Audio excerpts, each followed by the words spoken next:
Hi guys, this is David John from the Party Studios, and now here with another Photoshop tutorial, CS5, and now I'm talking about the basic features of Photoshop, the basic tools.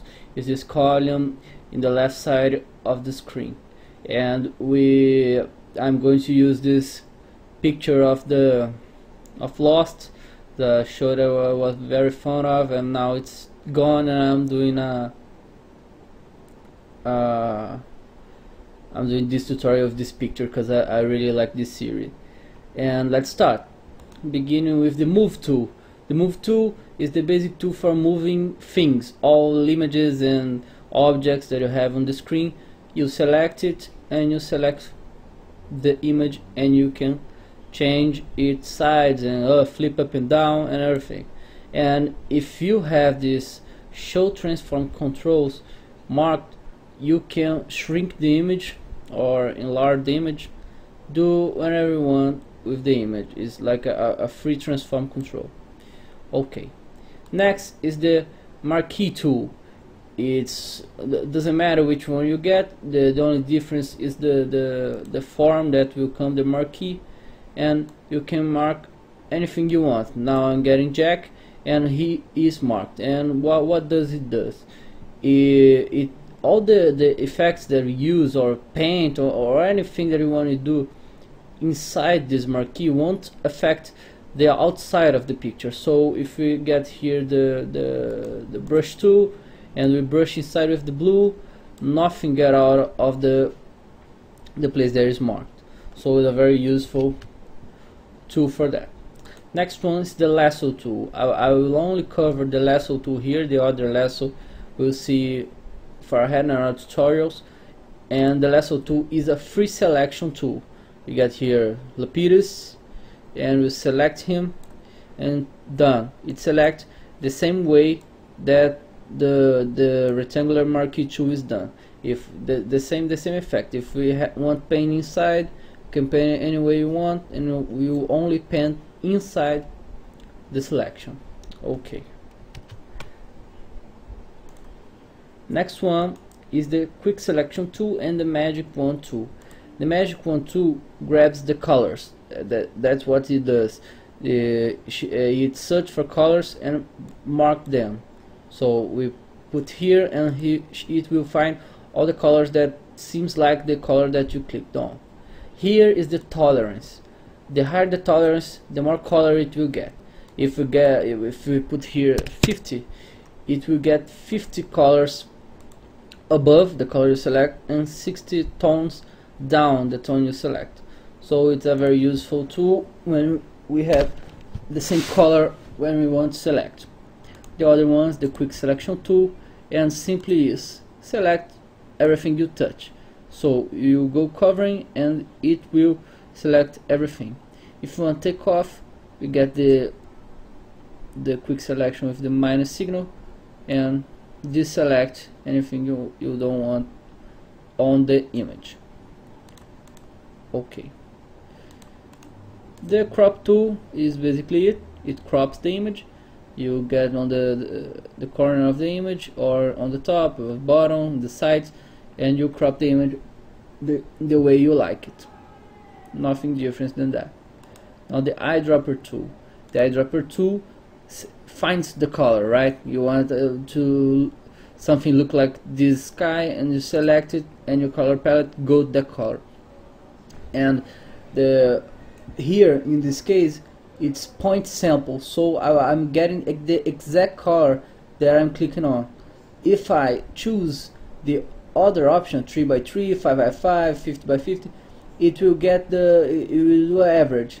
If you get 101 by 101, you get an average of the pixels around it, and it will give you a color based on that. Okay. Here now are the healing brushes. The healing brushes are really good tools, but I will not pass them on this tutorial because we'll see them far ahead when we are dealing with skin tones and skin blemishes. So we'll do it far from now. Now the brush tool and the pencil tool. The brush tool is basically it's a brush, we paint, we select a color, any color is good, like blue, and we paint with the color. The pencil, same thing, just is a thinner brush, nothing special there. Now I have the clone stamp tool. The clone stamp tool is one of the most useful tool on Photoshop.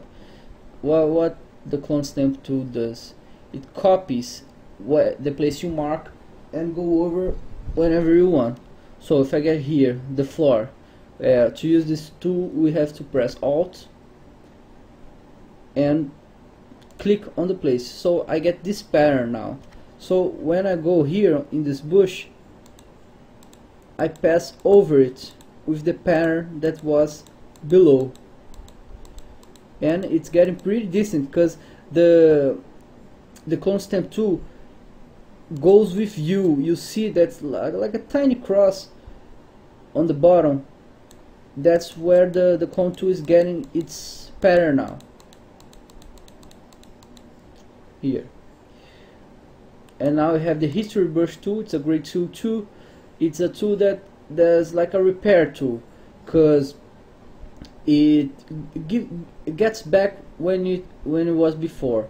Like now I use the clone brush here, I will pass the history brush and everything go back to normal, and it can be done anywhere on the screen.